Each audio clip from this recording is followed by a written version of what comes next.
Hey guys, welcome back. Thanks for joining me for another video. So this week I want to get into why someone who's toxic, narcissistic, whatever, why they can really move through relationships really easy, especially when you've been discarded or you're realizing that this person has either left you, abandoned you, broke up with you, asked you for a divorce, you didn't see it coming, and all of a sudden they're moving on really quickly and you're here confused or devastated, heartbroken, etc. So what I want to get into is why this person is able to actually do this and why you're not.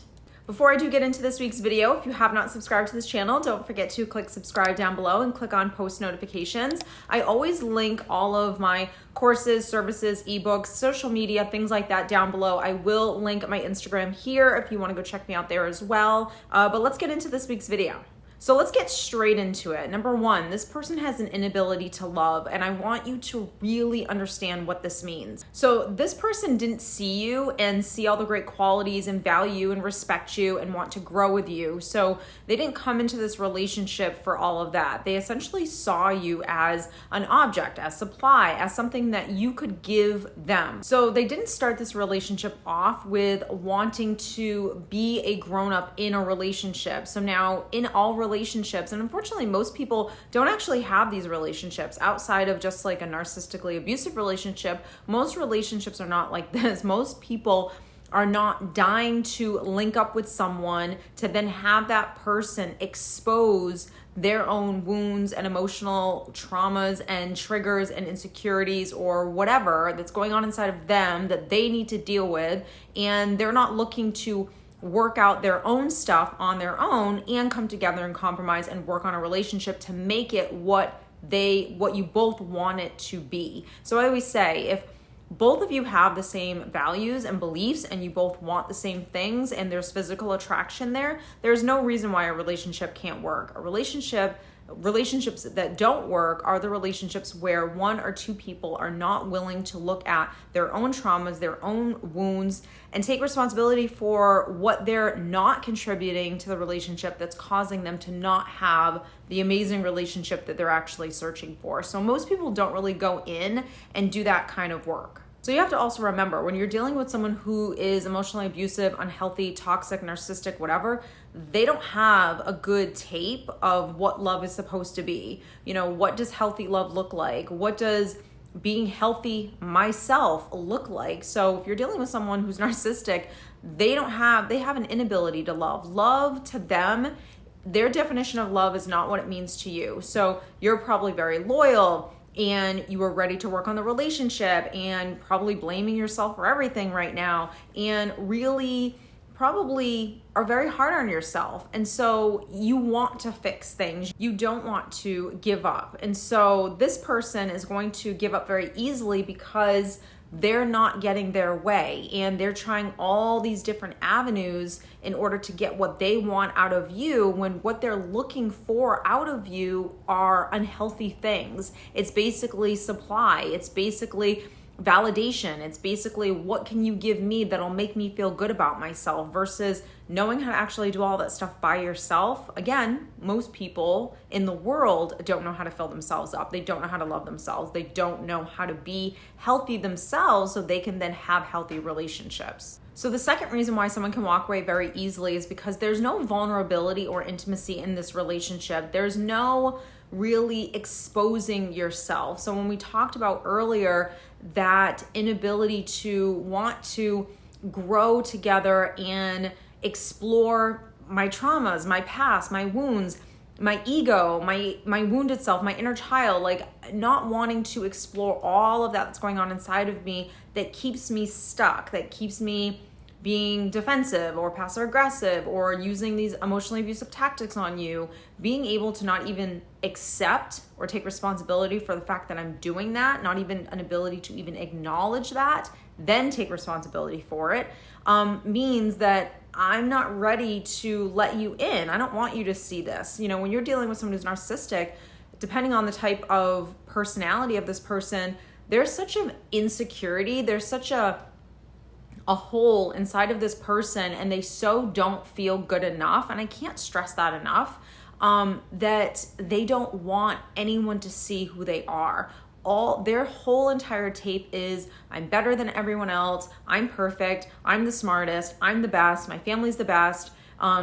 It's so much of that it's not real. You're not dealing with a real person, because not even most people, everyone has something. So everyone has a vulnerability, something that they're working on, something that they struggle with, like all that kind of like inner stuff that we always talk about everywhere on this channel. This person is not going to expose any of that to you.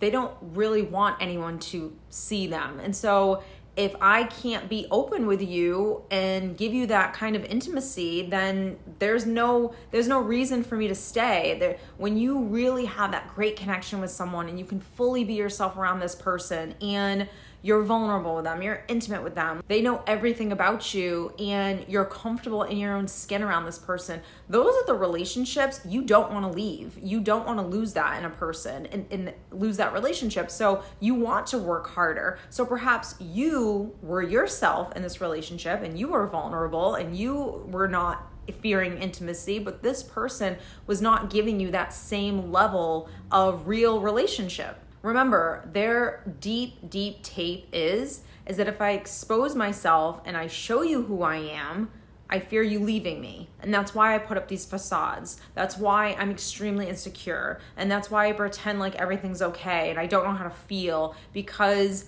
they don't know how to do all that stuff. And unfortunately, it's such a deep-rooted thing that it becomes a personality disorder, where you're not just a person that perhaps fears intimacy, because someone who fears intimacy but doesn't have a personality disorder is aware of it. They're aware of all of their issues. When you start going into personality disorders, a lot of the times, those people, not even a lot of times, most of the time, 99.9% of the time, that person is going to be completely unaware as to what they're doing. So when you start to put these two things together, inability to love, fear, vulnerability, intimacy, you start understanding that you're not really a person to them. You're just something that you give them, like I said, supply, validation, attention, like physical intimacy. You give them something. You are a high. You are a drug. You make me feel good about myself because you fill in the blank. You know what I mean? Look good, are very smart, but you can't be too smart. You know, there's like such a line that you can walk with this person. You can't be too much, but you can't be too less or too little. And so you're always trying to like fit into this mold of what you think you should be for this person. And unfortunately, a lot of the times, people that link up with this person have already put this person on such a high pedestal that they should never have been on, but they put them on that pedestal. And now, because of years of abuse or years of gaslighting, and now the victim's self-esteem starts to dwindle, now you are at the mercy of this person. And now you have this very dysfunctional relationship where both people need each other in order to live. I need, as the victim, to give you everything that you need because then you'll love me.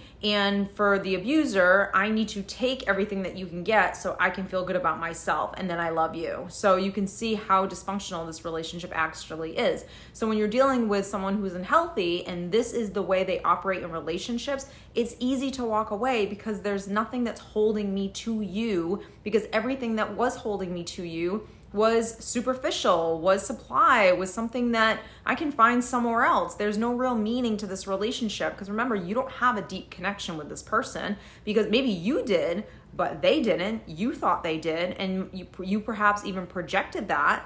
But this fantasy relationship that you actually had, where you had your best friend, your soulmate, all of those things, because that person made you believe these stories. But remember, they made you believe stories. You weren't really honest with yourself with what you actually had in this relationship. And that's the grieving that's done after, when you really realize, wow, I didn't have what I thought I did have. Now, this is the part that really intrigued me, was the reason why this person can also walk away very easily is because they don't have a true self. I mean, they do, but that wall, you know, most people do have a wall up, meaning they don't want to let people in. They don't want to let anyone see who they really are. And so they put these walls up. But for a quote normal, healthy person, kind of healthy person, because that's not really healthy, but you know what I mean. Most people, their walls are just like a little fence, This person has layers and layers of brick. So you can never really get back to that core sense of self. And that's why people will say it's very hard for this person to change, is because now there's too many walls there. They won't even let themselves get close to that side of themselves, let alone you. This person has an inability to connect with other people on these deep levels, like we were just talking about. So it's that inner self that we all have inside that connects us, that allows us to have deep connection. And when you have the fence, then you can't really have those kind of relationships with people. You can kind of have them because the fence is really thin and you can see through it and you can get bits and pieces of connection, but there's still something that's blocking.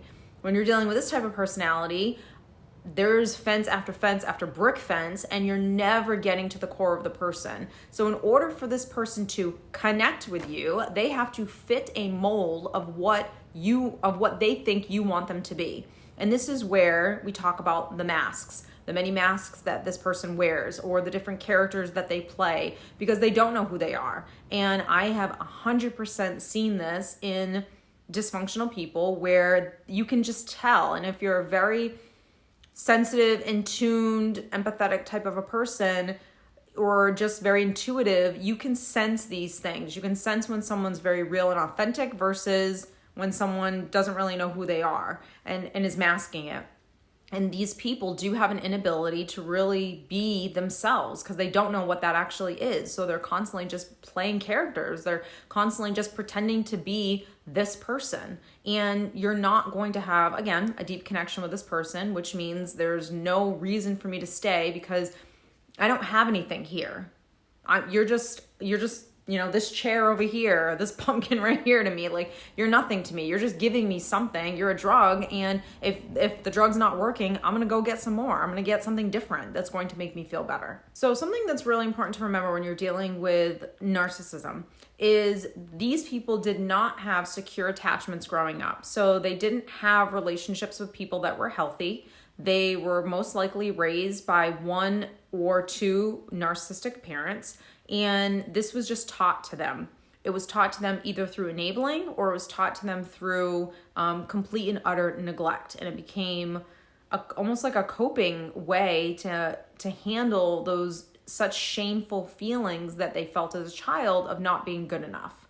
And really at the core is that shame piece, which then puts up those brick walls, which creates these false personas, these different characters. And that's how this person kind of lives their life. How sad, utterly sad. Doesn't mean you should go out there and save anyone, but I'm just saying how utterly sad that this person doesn't know how to emotionally connect with another person. Because think about it, in order to have, one of the biggest things with relationship is the ability to have empathy for each other. And that allows us to connect to one another. And if I can't emotionally connect, I can't have a high level of empathy for you. And if I don't have a high level of empathy for you and I can't connect to you, again, like I've said throughout this whole video, there's no reason for me to stay. You're not a necessity. You're not something that I value because I don't value anything because everything is meaningless. It's just these little bits of feeling high, feeling good about myself through different avenues of life, whether it's what people think, what the public thinks, what I'm doing on social media, what I do for work and the admiration that I get there,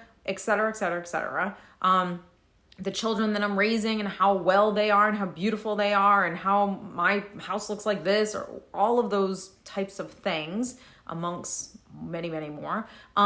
That's what's really important to this person. And it's important to a lot of people, not just people that are narcissistic. But again, I think that the difference is that someone that's even, quote, healthy, not really healthy, they can be aware that they're being narcissistic. They can be aware that they're people pleasing. They can be aware that they're not being authentic themselves. Whereas this person, because of those many layers of brick, they're completely unaware. So I hope you guys have enjoyed this video. If you did, don't forget to give it a big thumbs up. And if you are interested in taking one of my courses, I'm going to actually link my 9-week online course right here. This is a great course to start off with. It is all about emotional healing. It's all about emotional wounds and emotional triggers and really healing from that stuff. I talk about self-parenting in every course that I create. So go check that out right there. And I will see you guys next week.